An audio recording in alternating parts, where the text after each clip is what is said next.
Cuando somos digitales o somos Muy buenas tardes. Sean bienvenidos al coloquio Corte Penal Internacional, el caso de Venezuela.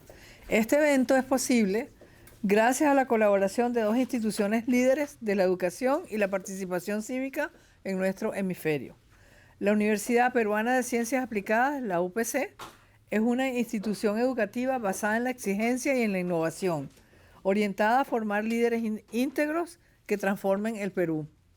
Ven América, la institución decana de la diáspora venezolana, reúne a los talentos que hoy pueblan el mundo para vincularlos a su origen, que es Venezuela. Y como figura central de este coloquio hemos invitado al Dr. William Cárdenas, presidente de CCBEN, que es el Comité Internacional contra la Impunidad en Venezuela. El doctor Cárdenas tiene una trayectoria de lucha continua por la vigencia de los derechos humanos, siendo CCBEN una de las organizaciones no gubernamentales que incoara el juicio por delitos de lesa humanidad contra el gobierno de Venezuela. Ese proceso se inicia, y voy a hacer un pequeño recuento para beneficio de los que no han seguido con minuciosidad el proceso en la Corte Penal Internacional de Venezuela. Ese proceso se inicia en el año 2018, cuando la Fiscalía recibió una remisión de un grupo de Estados partes en el Estatuto de Roma, que eran la República Argentina, el Canadá, la República de Colombia, la República de Chile, la República de Paraguay y la República del Perú, en relación con la situación en la República Bolivariana de Venezuela desde el 12 de febrero del año 2014. De conformidad con el artículo 14 del Estatuto de la Corte Penal Internacional, los estados remitentes solicitaron al fiscal que iniciara una investigación sobre los crímenes de lesa humanidad presuntamente cometidos en el territorio de Venezuela.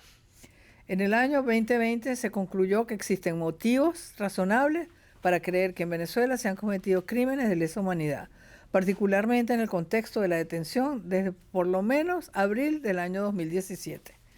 El 3 de noviembre del año 2021, el fiscal anunció que el examen preliminar había concluido con la decisión de continuar con las investigaciones. El anuncio del fiscal se acompañó de un acuerdo entre la República Bolivariana de Venezuela y la Fiscalía para continuar fomentando medios y mecanismos que apoyen y promuevan un verdadero proceso nacional en Venezuela, al tiempo que se comprometen a establecer mecanismos para mejorar la cooperación entre las partes a fin de facilitar el cumplimiento del mandato de la Fiscalía en el territorio de Venezuela. Prueba de la adhesión a este acuerdo la dio el régimen de Venezuela cuando decidió expulsar a todos los representantes del fiscal hace como 3 semanas.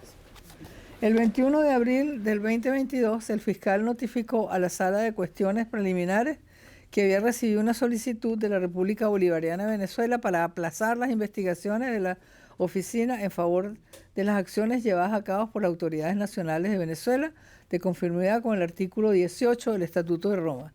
En la misma notificación, el fiscal también informó a la Sala de Gestiones Preliminares su intención de solicitar lo antes posible autorización para reanudar las investigaciones de la Fiscalía, tras haber examinado el fundamento de la solicitud. El 27 de junio del año 2023, la Sala de Cuestiones Preliminares autorizó a la Fiscalía de la Corte Penal Internacional a reanudar su investigación sobre la situación de la República Bolivariana de Venezuela. El 1 de marzo del 2024, la Sala de Apelaciones rechazó la apelación de la República Bolivariana de Venezuela contra la decisión de la Sala de Cuestiones Preliminares del 27 de junio del 2023 y confirmó la decisión por la que se autoriza la reanudación de la investigación. En ese punto estamos. Pero, adicionalmente, la organización internacional Human Rights Watch también condujo una investigación sobre la situación de los derechos humanos en Venezuela, llegando a la conclusión que los abusos perpetrados por agentes del régimen no fueron casos aislados, ni el resultado de excesos cometidos por miembros de las fuerzas de seguridad deshonestas. Por el contrario, las repetidas violaciones generalizadas cometidas por múltiples fuerzas de seguridad durante un periodo de tiempo específico y en numerosos lugares respaldan la conclusión de que los abusos de las fuerzas de seguridad han sido sistemáticos y premeditados. El Human Rights Watch también documentó casos de desapariciones forzadas durante días o semanas y otros abusos atroces cometidos por el régimen de Venezuela desde el año 2014. Además de la represión en las calles, Human Rights Watch ha documentado detenciones arbitrarias y torturas de presuntos golpistas y a sus familiares, ejecuciones extrajudiciales por parte de una fuerza policial especial, abusos atroces cometidos por grupos armados y fuerzas de seguridad venezolanas en la frontera venezolana con Colombia, abusos en la industria minera de oro de Venezuela y ataques a la libertad de expresión y el hostigamiento de actores humanitarios y defensores de los derechos humanos. Las autoridades venezolanas han utilizado las medidas de emergencia por el COVID-19 como pretexto para intensificar un estado policial y el control de la población. Así cierra el informe de Human Rights Watch. Esta quiebra de los principios de la libertad y la democracia es un caso de interés tanto para la Universidad Peruana de Ciencias Aplicadas como para el Inter-American Institute for Democracy y desde luego para BenAmerica. De allí que hayamos invitado al doctor Cárdenas a este coloquio para conocer mejor cómo es el proceso dentro de la Corte Penal Internacional y comprender cuáles serán los próximos pasos de este proceso en el que está en juego la restitución de la vigencia de los derechos humanos en Venezuela. Hoy vamos a seguir el siguiente programa. Hay un expositor principal, que es el doctor Williams Cárdenas Rubio. Yo soy la directora del coloquio representando a la Junta Directiva del Inter-American Institute for Democracy. Habrá palabras de bienvenida de Paciano Padrón, presidente de BenAmerica, y Rafael José Casado Lezama, de la Universidad Peruana de Ciencias Aplicadas. Participan como comentaristas especiales la doctora Beatriz Ramachotti, el Helen Villalonga y Ileana Labastida, y Ricardo Israel. Los coloquios en el Inter-American Institute for Democracy se realizan bajo la conducción de un director, no ofrecen conclusiones y en el formato de un expositor que plantea un tema por 15 minutos. Luego los participantes realizan preguntas o aportes en intervenciones hasta por 5 minutos. Los aportes deben ser hechos sobre la base de lo expuesto por el coloquiante. Las críticas y las discrepancias son bienvenidas bajo la regla del respeto y la consideración. El conferencista tendrá luego 10 minutos para responder a los comentarios de los principales invitados a participar. Para dar comienzo a nuestras deliberaciones, le pido a don Paciano Padrón, presidente de BenAmerica, que introduzca el evento. Gracias. Gracias, Beatriz Rangel. Para el Inter-American Institute for Democracy, para la Universidad Peruana de Ciencias Aplicadas y para BenAmerica, es realmente un honor, un placer tenerlos hoy acá en la sala, y a los muchos que nos siguen desde el canal YouTube del Inter-American Institute for Democracy. William Cárdenas Rubio, presidente de CICIBEN. Es probable que algunos de ustedes o muchos de ustedes no hayan escuchado todavía hablar de CICIBEN, del Comité Internacional contra la Impunidad en Venezuela. Nace en el año 20 en medio de unas circunstancias muy particulares. Como todos recordamos, la Corte Penal Internacional es aprobado su estatuto de adopción en 1998. Sin embargo, no será sino 5 años más tarde, en 2003, cuando abre sus puertas la Corte Penal Internacional, teniendo al doctor Luis Moreno Ocampo como fiscal, propuesto por Néstor Kirchner, presidente de Argentina. Es un nombre del proyecto llamado ¿cómo se llama? El pensamiento bolivariano del siglo XXI. Este señor fiscal, durante los primeros 9 años, los periodos son de 9 años, no hizo absolutamente nada por el caso de Venezuela. Más de un centenar de denuncias, no abrió ninguna. La fiscal segunda, que fue Tuben Souda, una señora africana de Gambia, entra 9 años después, para los siguientes 9 años. Fueron 18 años perdidos. Con muchísima presión, la señora al final termina abriendo una cuestión que llamó examen preliminar y estableció unos mecanismos para que aquel examen preliminar durara toda la vida.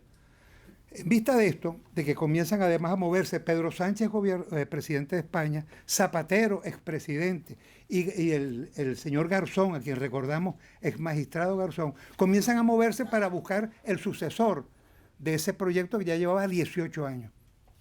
Hablo con Walter Márquez. Walter Márquez, diputado, preside una asociación en Venezuela muy importante, la Fundación El Amparo, y yo como presidente de BenAmerica dijimos, algo tenemos que hacer. Hay que generar un movimiento que pare esta elección que ya comenzó a avanzar bajo la conducción y la propuesta del presidente Sánchez. Y fue cuando decidimos crear CICIBEN.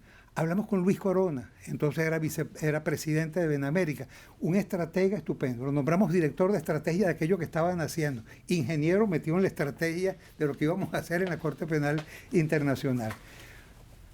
¿A dónde miramos? A William Cárdenas. William Cárdenas estaba en España desde el año 4 vinculado a la Corte. Es un abogado que ha realizado toda una labor y dijimos, este es el hombre. Nos hablamos con William. William acepta ser el presidente, pero buscamos más.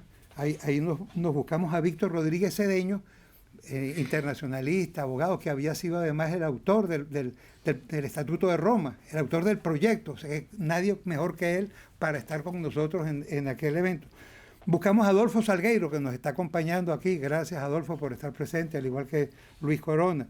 A Milos Alcalá y Elizabeth Tinoco, a José Emilio Castellanos en Washington, Tinoco estaba en Argentina, a Wilfredo Castro en Valencia, España, después llegó José Luis Centeno. Montamos el equipo y comenzamos el trabajo. Y logramos. No fue fácil. Se dieron también una serie de condiciones que permitieron que entonces llegase un fiscal, Caricán. Queríamos un fiscal, no un fiscal a favor nuestro de la causa de Venezuela, simplemente un fiscal, alguien que hiciera lo que tenía que hacer. Este fiscal toma posesión el 16 de junio del año 21. 4 meses más tarde, abre la investigación. Lo que no se había hecho en los 18 años anteriores, en apenas 4 meses, el 3 de noviembre del año 21. Y ahí comienza, y por supuesto, los pataleos del gobierno y el tratar del régimen de Maduro, el tratar de dilatar, de irle dando largas a todas aquellas cosas. Y tuvimos esa sentencia a comienzo de este mes, el 1 de marzo, de la Sala de Apelaciones de la Corte Penal Internacional, que ratifica la decisión de Khan y que ahora sí se acabaron los brinquitos. De ahora en adelante ya no más dilación. Ahora vamos al fondo. ¿Qué está pasando en la Corte Penal Internacional? ¿Qué va a pasar? ¿Qué está ocurriendo? De eso nos viene a hablar William Cárdenas Rubio. Por eso les hemos invitado a él y estoy seguro que podrá darnos elementos bien importantes de cómo avanza esta investigación. Les digo algo y con esto termino.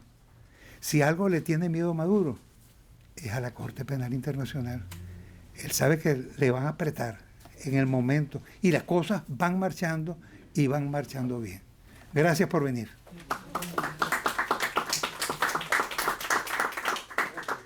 Muchas gracias, Paseano. Ahora le corresponde el derecho de palabra al director de Programación Internacional de la Universidad Peruana de Ciencias Aplicadas para presentar sus reflexiones introductorias. Bienvenido, doctor Casado. Gracias, Beatrice. Realmente mis saludos a toda la mesa directiva que te acompaña en la ciudad de Miami. Para la Universidad Peruana de Ciencias Aplicadas ha sido un gran reto que se inicia con la creación de esta joven carrera en el año 2020, la carrera de Relaciones Internacionales que tengo el honor de dirigir. Desde ese momento el mundo académico ha considerado importante comenzar a dar pasos o continuar los pasos de la senda de lo que hemos llamado la construcción progresiva del derecho internacional. Eso se ha canalizado o se ha plasmado en 2 hechos importantes. Como digo yo, nacimos en el año 2020 y hemos logrado 2 hechos importantes que además se unen, se entrelazan perfectamente uno de ellos con el evento de hoy. El primero me refiero al seminario que organizamos en agosto del 2020, denominado La controversia entre Venezuela y Guyana ante la Corte Internacional de Justicia, fase preliminar, en la cual participaron prestigiosos juristas, catedráticos, realmente de alrededor del mundo, Jorge Cardona desde España, Mauricio Herdosia, desafortunadamente, que falleció desde Nicaragua, el ex canciller Didio Perti desde Uruguay, nuestro decano, el doctor Luis Alfonso García Corrochano desde Perú, y Víctor Rodríguez desde Europa. ¿Cuál es la importancia de nuestro aporte? Y es que nosotros ese material, producto de ese seminario, lo enviamos a la Corte Internacional de Justicia en La Haya. Y lo más relevante e interesante es que cuando uno revisa los fallos y las opiniones de los jueces, podemos encontrar allí reflexiones que se plantearon en ese seminario. Es decir, estamos en el camino, en la senda del desarrollo progresivo del derecho. Ese mismo año, y debo de comentar, el doctor Víctor Rodríguez me invitó a realizar una segunda iniciativa esta vez hablando del joven tribunal en la Corte Penal Internacional. Y nos invitó entonces a que hiciésemos este segundo evento en noviembre, que denominamos la Corte Penal Internacional y las situaciones sobre Venezuela. Este evento participaron nuevamente prestigiosos juristas, entre ellos Sorani Hernández, Antonio Pastor Palomar, Blas Jesús Imbroda, la doctora Milagros Betancourt y el doctor Víctor Rodríguez. Y ahí viene el otro elemento irrelevante. Hicimos la misma técnica, enviamos el material a la Corte Penal. Oh sorpresa, en los meses siguientes, la Oficina de Víctimas contactó a uno de los ponentes de este seminario. Es decir, desde la Universidad Peruana de Ciencias Aplicadas aquí en el Perú y desde la carrera de Relaciones Internacionales estamos abogando en eso, la construcción progresiva del derecho internacional, especialmente el caso de la joven Corte Penal Internacional. Bien ha sido descrito por el doctor Padrón que me antecedió y Beatriz también en su primera intervención, en que hay mucho trabajo que hacer en la Corte. Sabemos también que países importantes no son miembros de la Corte, pero los grandes avances siempre están seguidos de obstáculos. Los obstáculos simplemente dan las grandes fortalezas para continuar esa senda, el fortalecimiento progresivo del derecho internacional. Por eso, en la tarde de hoy, la UPC se siente muy complacida de estar hoy en este evento, porque estamos coadyuvando al desarrollo integral del derecho. Le pedimos en la tarde de hoy, adicionalmente, a nuestra gran amiga, la doctora Beatriz Ramachiotti, que es miembro del Consejo Consultivo, que estuviese presente. Beatriz tiene una larga trayectoria también en la temática de la defensa de la democracia y por eso la UPC está presente hoy. Es indispensable hoy en día coadyuvar en todo aquello que implique fortalecimiento de la democracia. Momentos cuando se discute o se pone en tela de juicio este apreciado obsequio que nos da la vida. Muchísimas gracias, Beatriz, y le felicito al Inter-American Institute for Democracy por habernos invitado a coadyuvar en este proyecto. Gracias. Muchísimas gracias, Rafael José Casado. Ahora corresponde el derecho de palabra a nuestro conferencista estelar. Se trata del doctor Williams Cárdenas. El doctor Williams Cárdenas Rubio es presidente de CICIBEN, que es el Comité Internacional contra la Impunidad en Venezuela. Fue el primer abogado venezolano que denunció ante la Corte Penal Internacional los crímenes de lesa humanidad en Venezuela en el año 2004. Egresado de la Universidad Central de Venezuela con títulos de abogado e internacionalista. Tiene estudios de posgrado en la Universidad Complutense de Madrid y es especialista en Derecho Internacional. Como presidente de CICIBEN, forma parte de un consorcio de organizaciones no gubernamentales que han impulsado el actual juicio contra el régimen venezolano por crímenes de lesa humanidad que constituyen violaciones masivas de derechos humanos. Bienvenido, doctor Cárdenas. Gracias.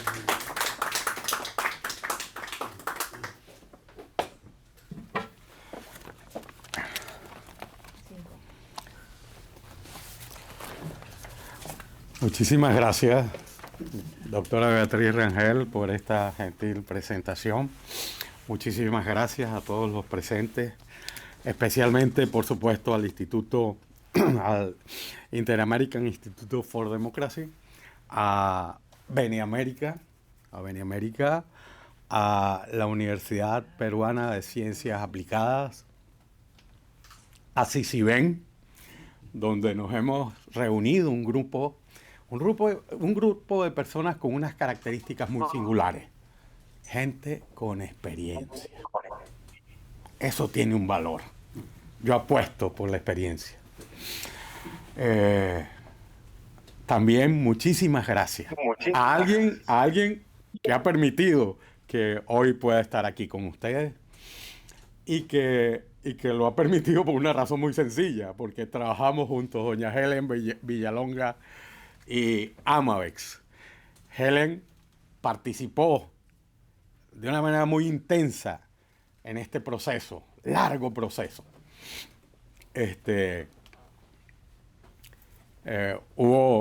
Son muchos años, son 20 y tantos años. Esto empezó el año 2002. El año 2002 ya han pasado 22 años. Y tuve la oportunidad de compartir con Helen momentos muy, muy intensos. Y también recientemente un evento que se celebró en Washington, donde algunos de nosotros estuvimos presentes en la cumbre de voces hispanas por los derechos humanos. Gracias, David, por haber permitido que aquel acto, un acto extraordinario, estuvo el secretario general de la Organización de Estados Americanos y escuchamos cosas muy importantes que tienen que ver con esto, y yo creo que vamos a seguramente a volver, Helen, a establecer, pero esta vez todo. Aquí, este ya es un trabajo donde nos tenemos que involucrar todos de alguna manera. Miren, les quiero comentar algo. Lo que ocurrió el 1 de marzo en La Haya, y tuve la suerte de estar presente, yo creo que de alguna manera la vida me lo concedió, porque fueron muchos años de trabajo, muchos años de incertidumbre, muchos años de frustraciones, pocas alegrías. Lo decía acertadamente hace un momento don Paciano Padrón, vicepresidente de CICIBEN, decía, qué duro fue aquello, transitar con Luis Moreno Campo y con la señora Fatou Bensouda. Nos rechazaron todo, 18 años dándonos portazos en la cara, ¿no? Qué duro fue aquello, pero fuimos persistentes y felizmente llegó a la Fiscalía de la Corte Penal Internacional el abogado británico Karim Khan. Eso ha cambiado por completo toda esta historia. Yo quiero decirles que el 1 de marzo, con la sentencia de la Sala de Apelaciones, ha ocurrido un hito histórico. Un hito histórico porque es la primera vez que se inicia una investigación de esta naturaleza en el continente americano. Y cuando digo de esta naturaleza, es una investigación de la más alta jurisdicción penal, con la mayor pretensión. La Corte Penal Internacional pretende ser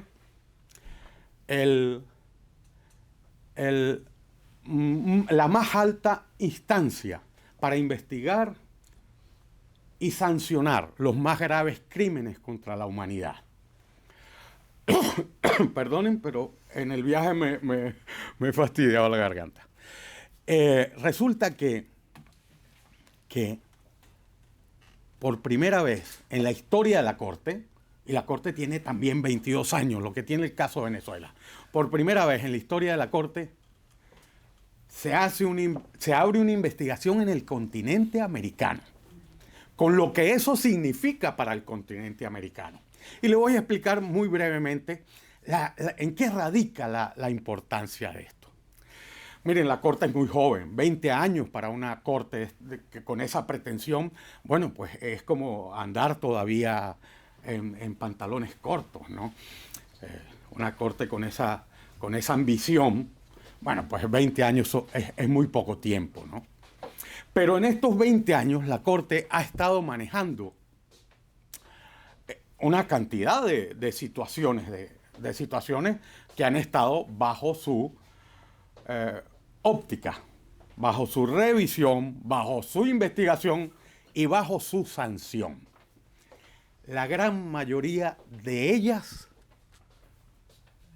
por situaciones producidas en el continente africano o en algunos países de Asia, en donde es muy fácil identificar las partes que contienden. Generalmente el tipo de crimen que se produce es el crimen de guerra, porque son bandos enfrentados. Los oficiales contra los revolucionarios, los insurgentes contra el poder constituido, y se producen además situaciones terriblemente violentas, que no es porque no sean violentas las nuestras, sino porque tienen una característica de violencia diferente a la nuestra. Masacres muy ostentosas. O sea, que llaman mucho la atención en estos tiempos donde la imagen se apodera de todo. Bueno, pues aquello consume mucho la atención de la comunidad internacional. Por eso esta es la primera vez que ocurre que la Corte fija su atención en un país americano, en donde el escenario no es de crímenes de guerra. Y ustedes lo van a encontrar muy familiar. Es de crímenes de lesa humanidad. El escenario entre nosotros se produce en aquellos lugares en donde quienes controlan los órganos del Estado empiezan a perseguir. Por alguna razón, puede ser razones políticas, religiosas, de género, de raza, de lo que sea. En el caso nuestro, en el caso venezolano, por razones políticas. Y se produce algo. ¿Qué se produce? Algo terrible. Y ha pasado y está pasando en otros pueblos, no solo en Venezuela, en otros pueblos latinoamericanos. El efecto es tan o más, en algunos casos, trágico y doloroso que el que se produce muchas veces cuando se producen crímenes de guerra.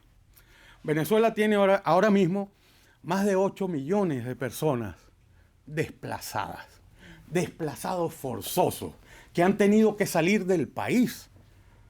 Y eso sin haber habido una guerra, sin haber habido un tsunami, sin haber habido un terremoto, sin haber habido un cataclismo. ¿Quién lo ha generado? Por supuesto, lo ha generado una organización criminal, que en este caso está en los poderes del Estado. Y ha buscado, lo definen, los crímenes de lesa humanidad, se definen por una política de Estado. Una política de Estado para atacar de manera generalizada o sistemática a una parte de la población con la intención de destruirla por razones políticas y una parte de la población perfectamente identificada. Bueno, esto es lo que nos ha pasado. Esto le ha pasado al pueblo venezolano en un marco de absoluta impunidad, porque para lograr materializar esta acción, una de las cosas que se garantizan quienes están en la jefatura del Estado y en los órganos de poder es que nadie los pueda acusar, es que nadie los pueda señalar, es que nadie los pueda perseguir. Y por eso en Venezuela hemos vivido durante 22 años en el reino de la impunidad. No se ha iniciado un solo antejuicio de méritos contra nadie, contra ninguno de esos miembros de la cadena de mando. ¿Por qué? Porque controlan el Poder Judicial. Eso se acabó el 1 de marzo. Esa impunidad se les acabó el 1 de marzo. De ahí la importancia en esta segunda fase, ya no solo que ha ocurrido por primera vez en el continente americano. La segunda, yo creo que el segundo punto que le da a este hecho una importancia extraordinaria es que se les acabó la impunidad de la que gozaban y de la que han usufructuado y les ha permitido cometer toda esta cantidad de barbaridades. Miren, resumir 20 años en 15 minutos es realmente imposible, ¿no? Yo lo que sí les digo es que ahora, a partir de ahora, Karim Khan ya los puede señalar y la responsabilidad va a ser personal. Es Diosdado Cabello, es Nicolás Maduro, es cualquiera de esos señores que se creían intocables. Y ya no es el Estado venezolano el que se va a defender. No, tendrán que defenderse a título personal. El Estatuto de Roma les da todas las garantías del mundo para que se puedan defender. Pero estamos llegando a un punto en el que era difícil pensar durante estos 20 años que lo podíamos alcanzar. Llegaban momentos, había momentos en los que sentíamos que nos desesperábamos. Nos desesperábamos porque no veíamos que se materializaba esta historia. Bueno, pues esta historia ya tiene nombre y apellido. Esta historia se llama Karim Khan. Miren, Karim Khan recibió de la Sala de Apelaciones la orden de continuar la investigación. Karim Khan ya tiene sobre sus escritorios y sus equipos en La Haya. Yo me pasé todo el día en La Haya. Tenía unas reuniones desde las 10 de la mañana. La audiencia era a las 3 de la tarde. Yo estuve reunido, me invitaron a comer allí en la corte y estuve hablando con estas personas. Y había gente que me decían, oye, William, muchas gracias. Muchas gracias por ayudarnos a entender esto. Porque para un magistrado de la corte que vive a 15.000 kilómetros de distancia de Venezuela, que tiene un origen completamente remoto al nuestro y que tiene sobre la mesa otros 30 casos que resolver, no era fácil entender esto. Oye, ¿cómo es que no hay dos bandos que están enfrentados en una guerra? Pero han salido 8,5 millones de personas. ¿Y cómo ha sido esto? Y ahí ha estado nuestra labor. Ahí ha estado nuestra misión, ¿verdad? Decirles, mira, ha ocurrido de esta manera. No son crímenes de guerra, aquí hay crímenes de lesa humanidad. Y para ellos es un reto. Para la Corte Penal Internacional esto es un reto. Ya no son los crímenes en el continente africano, en donde puedes determinar de una manera muy sencilla quiénes son los responsables, qué grupo fue el que atacó a aquella población y la masacró. No, esto es más civilino. Esto es más complicado. Y saben que aquí en los crímenes de lesa humanidad la Corte no va a por los perpetradores materiales de los hechos. La Corte va a los que dieron las órdenes, a los que establecieron esa línea de esa política de Estado y que tuvieron la responsabilidad de que hoy tengamos 8,5 millones de personas desplazadas. Se les llama desplazados. Ayer hablábamos en la cumbre. Desplazados. ¿Cómo que desplazados, antier? ¿Cómo que desplazados? Los venezolanos han sido desterrados. La palabra, claro, jurídicamente, el tipo penal se llama desplazado forzoso. Es como lo establece el Estatuto de Roma. Pero la sanción, lo que han querido, ok, no te mato, yo te quiero eliminar. Pero no te voy a eliminar, porque si te elimino te tengo que enterrar aquí. Yo te destierro y ya verás tú cómo te entiendes con tu vida. Ha sido realmente terrible. Hablaban en un grupo allí en Washington, hablaban del duelo migratorio. Duelo migratorio, madre mía, que sí existe. Y se hablaba también de sobrevivientes. Y las personas dicen, somos sobrevivientes. Claro, buscaron que te murieras fuera. Los que han salido y todas las consecuencias que han vivido, los que han salido huyendo por el Dairén, las cosas que les han pasado en Río Grande, en el páramo de Berlín, llegando a Chile, las desgracias que todos hemos escuchado, todo eso es conexo con esto, una terrible tragedia. Yo, para terminar ya, simplemente decirles, ¿no? Yo tengo esta infografía. Esta infografía yo la llevé a la corte, ¿no? Yo ya la había enviado en noviembre. Y la llevé el 1 de marzo, ¿no? A las reuniones que tuve con algunas personas allí, ¿no? Es la hora de la justicia, pero así ha sido el ciclo. el ciclo terrible que hemos tenido que vivir los venezolanos.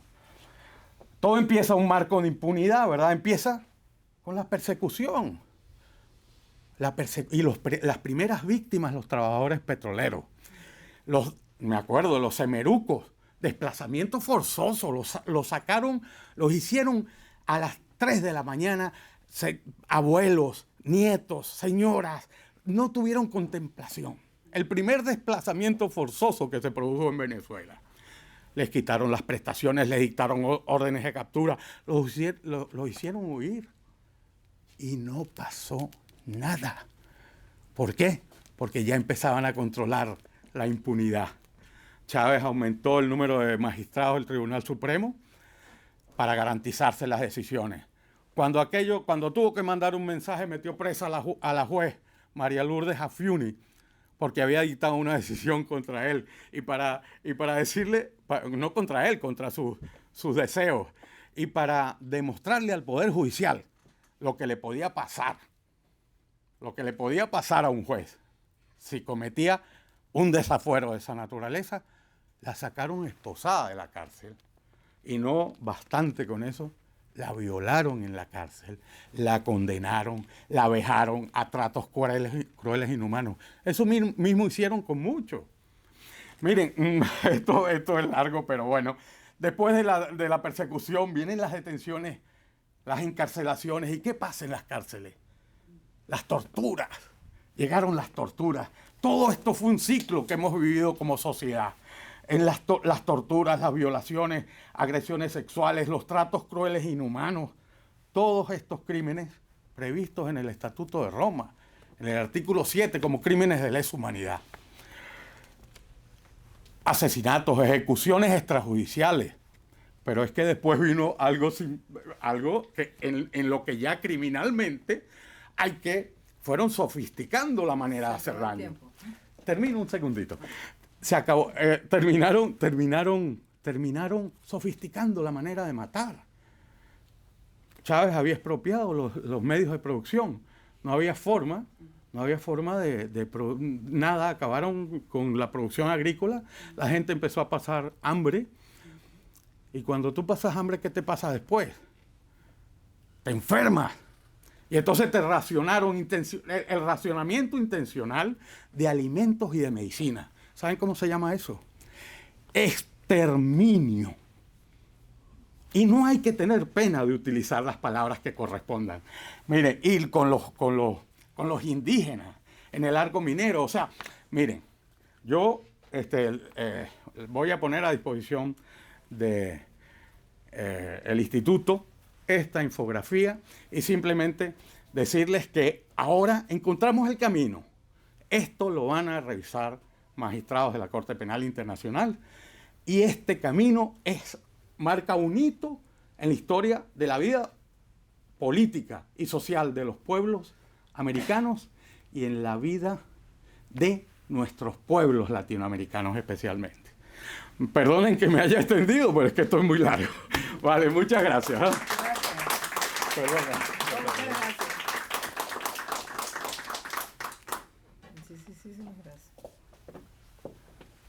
Muchas gracias por esa excelente presentación al doctor Williams Cárdenas. Le corresponde ahora el derecho de palabra a una mujer excepcional. Se trata de la doctora Beatriz Ramazzotti, que es abogada y ex embajadora peruana con amplia experiencia en temas internacionales y legales, académicos y políticos, así como en el diseño y ejecución de estrategias en posiciones de alta responsabilidad. Ha trabajado en diversos proyectos, programas y actividades para promover los valores democráticos, la equidad de género y la resolución de conflictos. Combina diversos antecedentes educativos, habilidades de gestión y experiencia docente.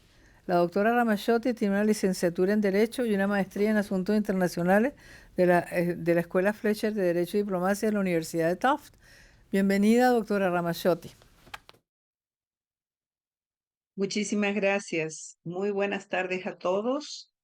Quiero agradecer al Instituto Interamericano para la Democracia, a la Universidad Peruana de Ciencias Aplicadas, UPC, a su Facultad de Derecho y en particular a su carrera de Relaciones Internacionales por esta cordial invitación. Y por cierto, quiero expresar que ha sido muy revelador, muy interesante, muy revelador escuchar la disertación de William Cárdenas Rubio, presidente del Comité Internacional contra la Impunidad en Venezuela, quien nos ha ilustrado sobre una serie de detalles y los últimos desarrollos de esta justa causa seguida en la Corte Penal Internacional contra Nicolás Maduro y su cadena de mando de un oprobioso régimen, así como otros posibles involucrados en Venezuela por crímenes de lesa humanidad. Y yo tenía preparado algo, pero me quiero centrar unos instantes en que me acaban de llegar por el chat unas preguntas de alumnos de Derecho Internacional, precisamente, y me dicen, me formulan la siguiente pregunta: ¿por qué es tan relevante para todos los países, especialmente para los latinoamericanos, el proceso para investigar en la Corte Penal Internacional los graves crímenes que han venido ocurriendo y que se siguen perpetrando en Venezuela? O sea, ¿qué es lo que hace que vaya más allá de Venezuela y de los venezolanos esta investigación, este proceso, esta causa que se lleva adelante sobre lo que ocurre en Venezuela, los crímenes de lesa humanidad en la Corte Penal Internacional? Y yo quisiera decir que este proceso penal ante la Corte en La Haya es fundamental por varias y múltiples razones que se dan simultáneamente. Miren ustedes, por un lado, porque el régimen chavista de Nicolás Maduro, teñido de una endémica corrupción, por cierto, se ha convertido en un elemento desestabilizador del orden democrático en América Latina, lo cual es corroborado, lo tenemos corroborado en informes, en pronunciamientos de organismos internacionales y de diversas entidades reconocidas en materia de democracia y de derechos humanos. Pero simultáneamente, ¿por qué? Porque la grave crisis humanitaria que vive una población que está acosada, que ha ido cayendo en la pobreza extrema, sin respeto de sus libertades básicas, sufriendo múltiples abusos por parte de las autoridades. Ya mencionó nuestro expositor las ejecuciones extrajudiciales, desapariciones, tortura, abusos de todo tipo, encarcelamiento de los opositores políticos, entre otros gravísimos delitos. Y todo ello, por cierto, forzando además la salida masiva o desplazados forzados, como comentaban, de más de 8 millones de venezolanos, desplazados forzosos, dijo precisamente el doctor Rubio, desplazados forzosos a otros países, mayormente de la región, como es el caso en el Perú, que están asentados más de 1,5 millones de venezolanos. Pero otra razón adicional, muy relevante en todo esto, yo les digo a los alumnos que están escuchando, es que lo que sucede a los venezolanos, miles, millones de víctimas, es no solamente rechazado por la conciencia universal, no solamente por la conciencia universal de la humanidad, sino porque esos crímenes gravísimos exigen que se adopten las medidas necesarias para sancionar a los responsables, porque ello no está ocurriendo a nivel interno. Nosotros sabemos que la Corte Penal Internacional actúa de manera complementaria, o sea, después de que se han visto los casos a nivel interno, puede pasar al ámbito internacional. Pero ¿qué sucede? Que el Estatuto de Roma de 1998 puede, de acuerdo a tanto el estatuto como los reglamentos existentes, si no ocurre, como no está ocurriendo, una sanción a nivel de la justicia interna de los tribunales internos, en forma complementaria se van los casos o el caso lo que estamos hablando de Venezuela, a la Corte Penal Internacional.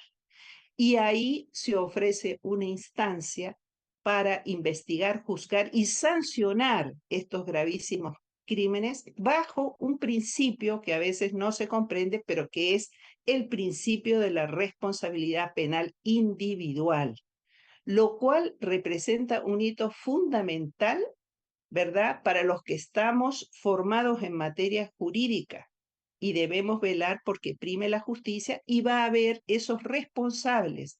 No es el Estado venezolano, son los responsables de haber tomado decisiones que han llevado a perpetrar crímenes de lesa humanidad y poner en las condiciones que se encuentra, o gravísimas condiciones que se encuentra hoy Venezuela. Entonces se va a tratar de que se haga efectivo este principio de responsabilidad penal individual. Maduro y toda la cadena de mando que sea responsable de los mismos y terceros también. Entonces, estas son algunas de las razones por las cuales nosotros acompañamos, digo nosotros, los países latinoamericanos y en el mundo se acompaña solidariamente el trabajo, los informes, las gestiones de tantas instituciones que no han desmayado en seguir apoyando el proceso ante la Corte Penal Internacional para determinar y sancionar a los responsables de los delitos de lesa humanidad en Venezuela.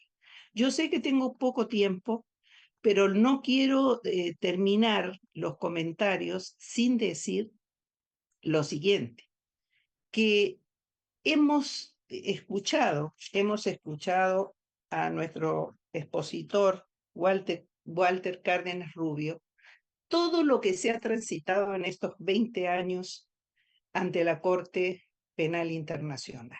¿Por qué? ¿Por qué? Porque hay un conjunto de expertos en derecho penal internacional que están proponiendo reformas fundamentales al estatuto de la Corte y al procedimiento que se está llevando, cómo se está llevando adelante. Es decir, los venezolanos que están trabajando como nuestro expositor William Cárdenas Rubio y muchos más, saben todo el peregrinaje que se ha tenido que hacer en todos estos años. Por lo tanto, no en estos momentos, porque hay una buena noticia, lo que se ha decidido ya darle todas las atribuciones al fiscal Khan para que lleve adelante la investigación formal, pero sí va a ser necesario en los próximos años, se avisora la necesidad de proyectar algunas reformas fundamentales en el procedimiento y funcionamiento de la Corte Penal Internacional, particularmente en el ámbito de la Fiscalía, que tiene un fiscal principal, fiscales adjuntos, tiene una oficina con más de 300 funcionarios. Entonces, esta reforma vendrá después sin duda, y lo esperamos.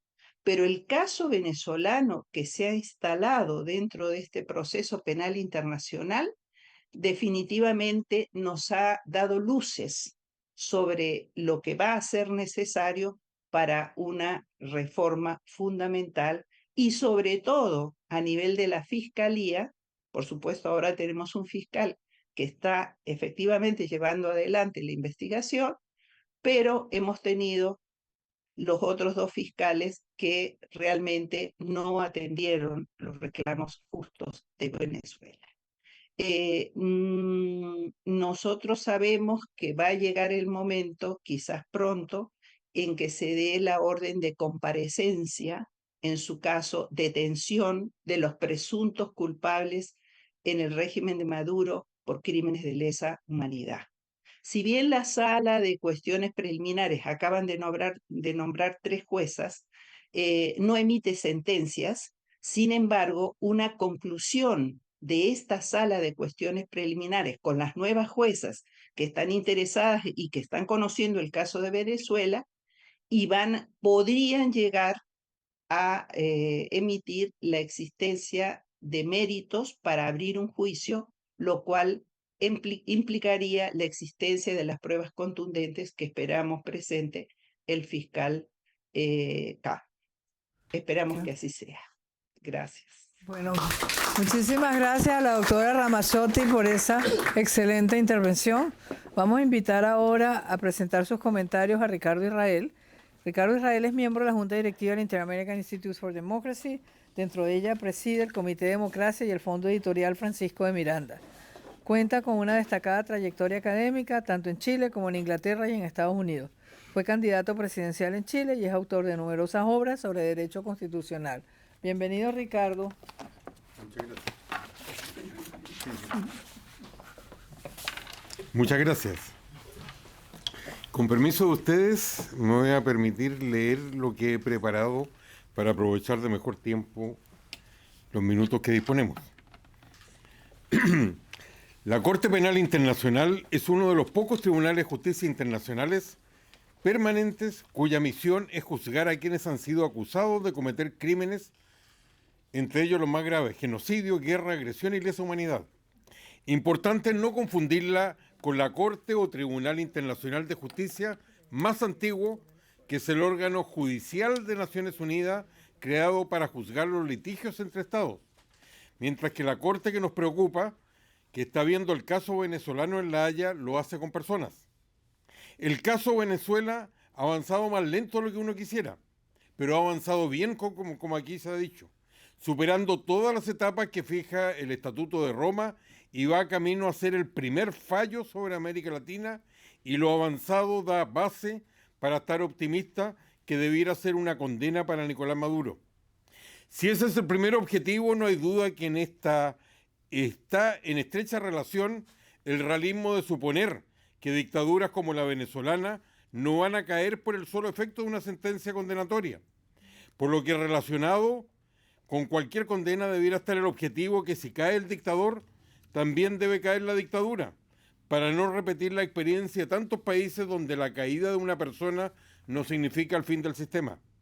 En todo caso, lo logrado hasta el momento da motivos para el optimismo, ya que quienes hicieron la presentación, como el señor Cárdenas, rompieron una dificultad, ya que el primer triunfo ha sido lograr lo avanzado, y aquí han sido discretos, ha sido contado todos los obstáculos que hubo superar, a pesar o quizás por la presencia de latinoamericanos como primer fiscal.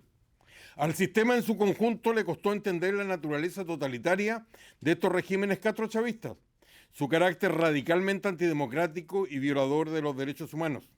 Quizás se confundieron con el manto protector que les da la etiqueta de socialismo del siglo XXI, que sigue ocultando en Europa y Estados Unidos, también acá, lo único que debiera resaltar, como es la presencia de la delincuencia organizada al más alto nivel del gobierno y de las instituciones del Estado.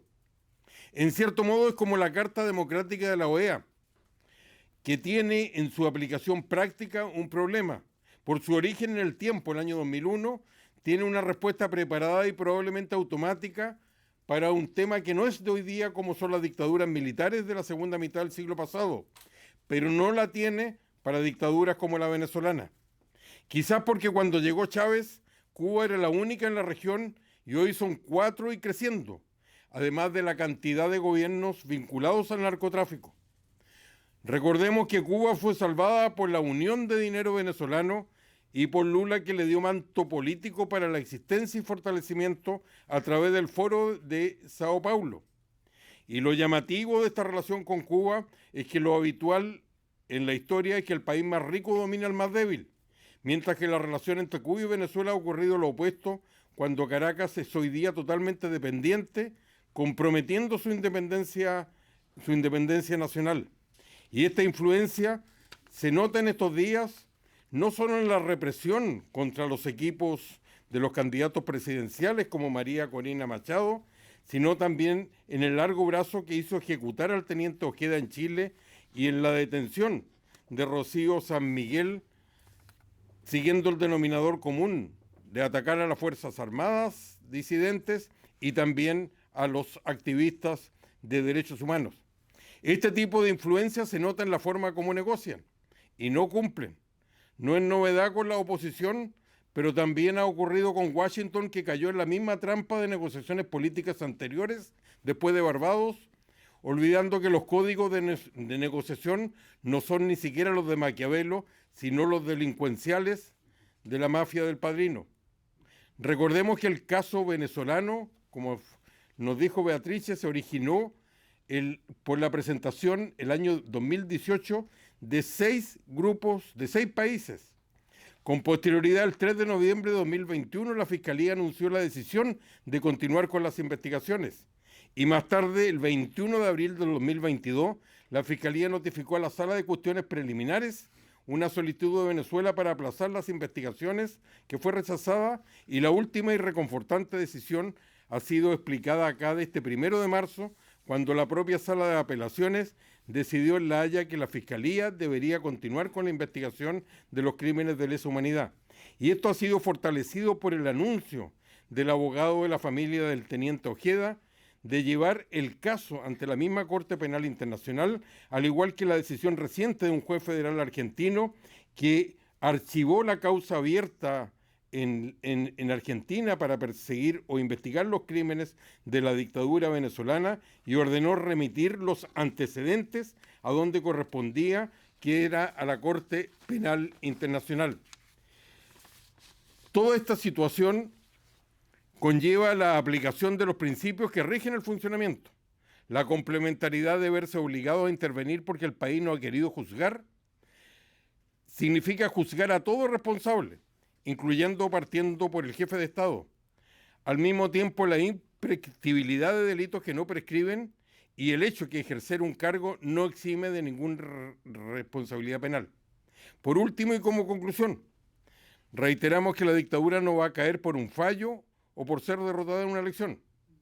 Se sigue necesitando unidad y separar aguas con la corrupción, incluyendo a sectores que se llaman oposición, pero realmente son funcionales al proyecto del régimen chavista, ya que en definitiva no hay una ideología, sino una mafia vinculada al crimen organizado, el que está en el poder, por lo que quizás también va a ser aplicable, después del fallo que esperamos de la Corte Penal Internacional, la aplicación de la Convención de Palermo contra el crimen organizado, lo que debiera aplicarse a personas y también al sistema de gobierno que lleva ya demasiado tiempo en Venezuela.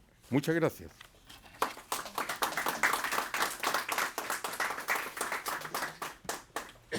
Muchas gracias, Ricardo. Ahora vamos a pedirle a la doctora Ellen Villalonga, que es la presidenta de Amavex y vicepresidente de la campaña internacional para juzgar a Hugo Chávez, que nos dé sus comentarios. Más allá del discurso, palabras de...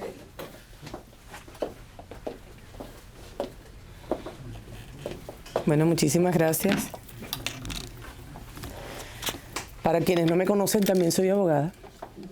Y fue una abogada que comencé en el año 2008. Más que venir a dar lo que ya se ha repetido aquí, quiero contar mi experiencia y aprovechar para dar, bueno, las felicitaciones sobre todo a William y el equipo que se ha constituido actualmente, porque perseveraron. Recuerdo que cuando comenzamos en esta larga carrera, William solía decir: Helen, no desmayes, porque esta es una carrera de resistencia, no de velocidad. Y a las pruebas me remito. 1 de marzo, ver literalmente ya constituido aquel esfuerzo que nació en el año 2008, cuando el gobierno de Colombia incursionó en la frontera de Colombia y Ecuador y capturaron y dieron baja a Raúl Reyes, y se descubre y sale el descubrimiento de todo lo que contenían las computadoras, fue lo que dio paso a que William y yo uniéramos esfuerzos. Antier recordábamos, en la cumbre, y en las propagandas de la cumbre, cuando comenzamos a través de una carta. Era una carta que yo corría a nivel internacional y que logró reagrupar 10.000 firmas que ayudaron a que William pudiera entrar en la Corte Penal Internacional de La Haya y presentar las denuncias con lo que estaba ocurriendo en ese momento, precisamente con la incursión del gobierno colombiano y todo lo que había arrojado estas computadoras que lamentablemente nos decían y nos marcaban ese compás de una alianza, de un gobierno que hablaba de una plataforma bolivariana. ¿Recuerdas, William? La plataforma bolivariana continental, que no era más que la anuencia del gobierno del régimen de Hugo Chávez Frías con las guerrillas para destruir no solamente nuestro pueblo venezolano, sino todos los pueblos latinoamericanos. Hoy vemos cómo está destruido, y nuestro papel, básicamente el día de hoy, como organización, que creo que una de las muy antiguas dentro del sur de la Florida, Amavex, 17 años ya, y se dicen rápido, William, ¿cierto? Sí. 17 años tratando de demostrar que en Venezuela se violan los derechos humanos. Nuestro trabajo ha sido demostrar realmente que en Venezuela se violan los derechos humanos, que todo lo que se ha dicho hoy aquí se ha repetido en diferentes salas, en diferentes escenarios, se han buscado diferentes instrumentos internacionales para demostrar lo que ha ocurrido en Venezuela. Hoy tenemos por lo menos una esperanza y un respiro al ver cómo la Corte Penal Internacional sí tiene realmente un fiscal que está comprometido con la causa, con entender qué es lo que está ocurriendo y con aprender a través de los juristas expertos qué es lo que está, cuál es el fenómeno que se está dando dentro del continente americano, específicamente en Venezuela. Este fenómeno no es nada más y va más allá todavía de un crimen de lesa humanidad, como lo discutíamos William y yo con respecto a lo que se discutió dentro de la dentro de la cumbre Voces Hispanas, la cumbre inaugural Voces Hispanas, que es una cumbre que está ahorita tratando de demostrar lo que es el crimen de la trata humana y el refugio. ¿Y por qué la trata humana? Y cuando tratamos de hacer la conexión, William dice, Helen, es que es verdad, el desplazamiento forzoso, que es un crimen de lesa humanidad, tiene sus consecuencias. Y las consecuencias son más graves de lo que pudiera parecer. Porque si bien dentro de Venezuela se buscaron unos perfiles y se aplicaron unas medidas para amedrentar a los venezolanos, bien sea a través, como lo comentó William, de la jueza Fiuni, de todo lo que fue y lo que ha sido exterminio inclusive de jóvenes que salieron a la calle a protestar y que perdieron la vida en el intento y que fue perfectamente utilizado para que los otros jóvenes pensaran dos veces en salir y protestar y decir, no quiero este futuro para mí.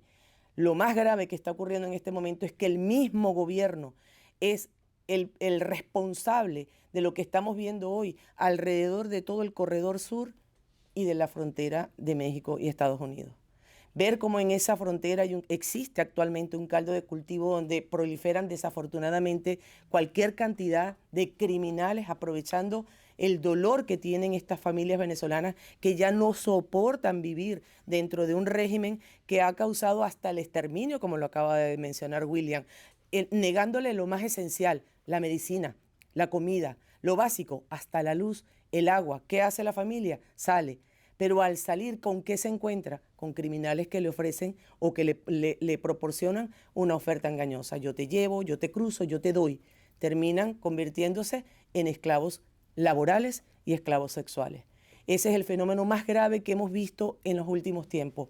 Pero grave no porque sea menos que el que haya ocurrido con el asesinato dentro de Venezuela, con el exterminio y el desplazamiento. Es porque a los ojos de la comunidad internacional, a los ojos del mundo, no se le está poniendo un correctivo. Y esa fue la función de crear y de darle la inauguración a la cumbre Voces Hispanas. Es donde realmente los países están tratando, o las personas que participaron representando diferentes países, tratando de entender cómo es que está funcionando ahora este modelo.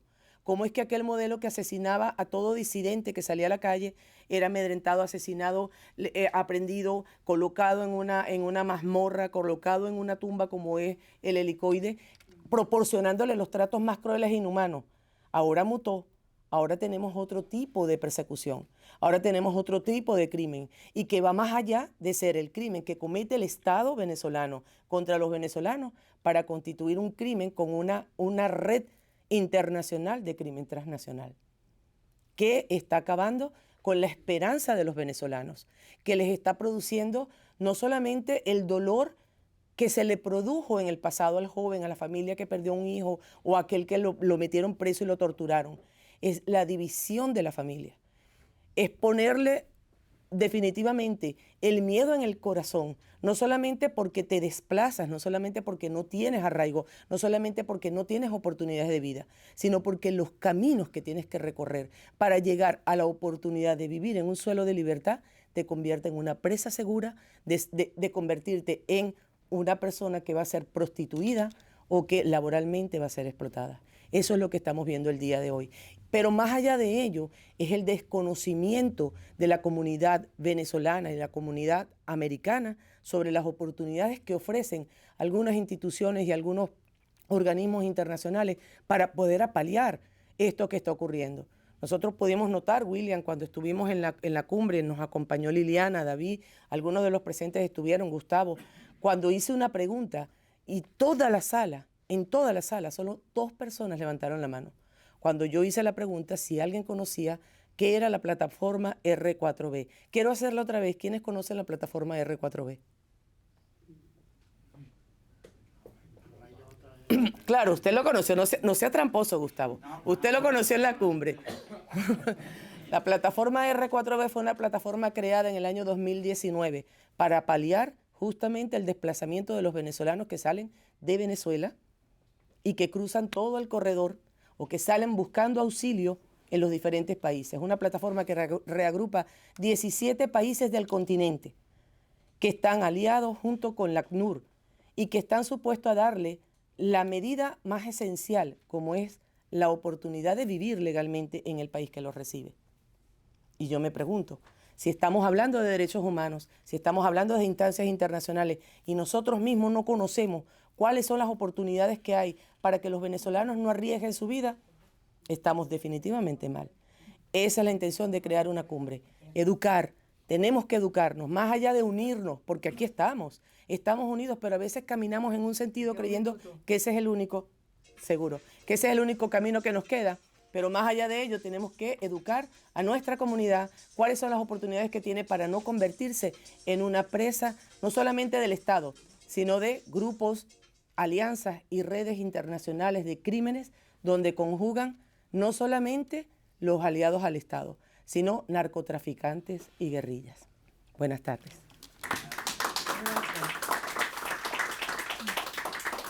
Bueno, un millón de gracias, Helen, por esa información. La verdad es que la primera que no sabía que era la R4B soy yo. Y creo que tenemos que aprendernos qué es lo que es para poder ser útiles para paliar un poquito las desgracias de nuestros compatriotas. Los comentarios de cierre sobre la presentación del doctor Williams Cárdenas lo va a hacer una mujer extraordinaria, una distinguida dirigente del sur de la Florida, que es la directora del Diario de las Américas, el decano de la prensa hispana en este país.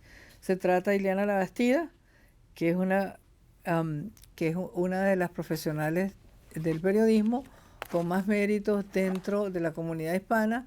Sus méritos profesionales la llevaron a ocupar distinguidas posiciones antes de ser directora del Diario de las Américas en el otro órgano de comunicación para los hispanos, que es el Nuevo Herald. Bienvenida, Liliana. Muchas gracias, Beatriz. Ciertamente, cada vez que el instituto me invita a participar en estos encuentros, además de aprovechar humildemente la oportunidad, siempre me voy con aprendizajes de las cosas que escucho, porque aunque todas las personas que coincidimos como exiliados en Estados Unidos compartimos la tragedia, porque es una tragedia, de habernos tenido que ir de nuestro país, cada uno de los pueblos que confluimos aquí tiene sus particularidades.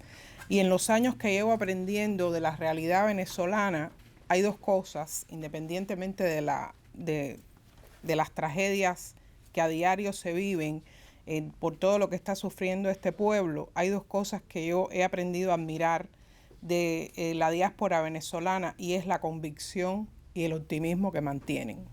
Para mí es un privilegio poder hablar hoy con ustedes y expresarles lo que opino respecto al tema que estamos debatiendo. También hice mis apuntes para aprovechar el tiempo. Las arbitrariedades, violaciones de derechos, actos ilegales e inconstitucionales que comete la cúpula gobernante venezolana, para quienes abordamos el acontecer noticioso, se han vuelto temas recurrentes y que forman parte de la línea editorial de un número considerable de medios de difusión. Pero en el caso de Venezuela, quienes asumimos la responsabilidad de ocupar espacios en tribunas públicas, debemos estar atentos a que no suceda como con Cuba, que por más grave que resulten las noticias de las fechorías del veterano régimen dictatorial instaurado en ese país, para algunos, por cotidianos, esos hechos se observan como sucesos normales. En la historia más reciente, después de la instauración del régimen chavista en Venezuela, los venezolanos se han movilizado en varias ocasiones. No quise decir cuántas porque yo recuerdo con estas 3, no sé si son exactamente así, para, basados en las leyes vigentes en su propia constitución, valerse del método electoral con el propósito de recuperar la democracia. Hay quienes dudan de la efectividad de insistir en este método para intentar desplazar a una dictadura que se impone por la fuerza y forma parte del entramado criminal que integran los regímenes de la llamada corriente del siglo XXI o castrochavismo. Hay quienes, sin embargo, consideran loable este esfuerzo y la voluntad manifiesta de los venezolanos que insisten en propiciar por métodos legítimos el regreso de la democracia a su país. Resulte más o menos eficaz ese método, lo cierto es que el solo hecho de mantener el empeño en conseguir el propósito de recuperar Venezuela merece todo el respaldo y además que a la vez que mostremos esa solidaridad con las fuerzas democráticas venezolanas, también por obligación moral asumamos el compromiso de llamar las cosas por su nombre y no silenciar lo que pueden desmontar las estrategias que con la complicidad de aliados consiguen regímenes como el que encabeza Nicolás Maduro en Venezuela. Quienes se han apropiado de la gobernación de Venezuela deben responder ante la Corte Penal Internacional, y aquí lo voy a decir desde mi perspectiva ciudadana porque no soy abogada, soy periodista, pero como ciudadana del mundo tengo la opinión al respecto. Quienes se han apropiado de la gobernación de Venezuela deben responder ante la Corte Penal Internacional y cualquier organismo responsable de ser garante de los derechos por los jóvenes que han muerto en manifestaciones pacíficas en las calles. También deben responder por quienes cumplen cárcel en condiciones de aislamiento y se les niega el derecho a recibir visitas de familiares y abogados que los representen. Quienes integran el grupo del oficialismo en Venezuela deben responder ante organismos internacionales por alentar la formación de grupos paramilitares integrados por individuos con historial delictivo a quienes proveen armas para implantar el terror en la población. Deben responder por desapariciones y muertes como las del joven exoficial de 32 años, Ronald Ojeda, secuestrado y asesinado en Chile, donde vivía en condición de refugiado. En fin, la lista de hechos concretos que los inculpa por acciones que constituyen crímenes sería interminable, pero sobre todo Maduro, Diosdado Cabello y todos sus allegados deben responder por formar parte de una transnacional que con Cuba a la cabeza ha dilapidado la riqueza de ese país y ha ocasionado una de las más grandes crisis humanitarias de la historia reciente, con unos 8 millones de venezolanos desplazados. Por todas esas razones, las malas noticias sobre Venezuela, no por comunes, deben llegar a resultarnos normales y merecen ser evaluadas ante la Corte Penal Internacional y cualquier organismo competente con el debido rigor. Muchas gracias.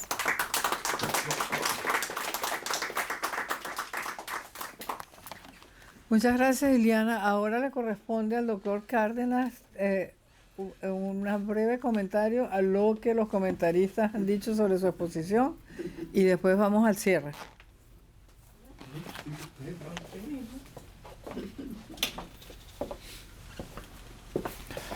Bueno, en primer lugar, muchísimas gracias.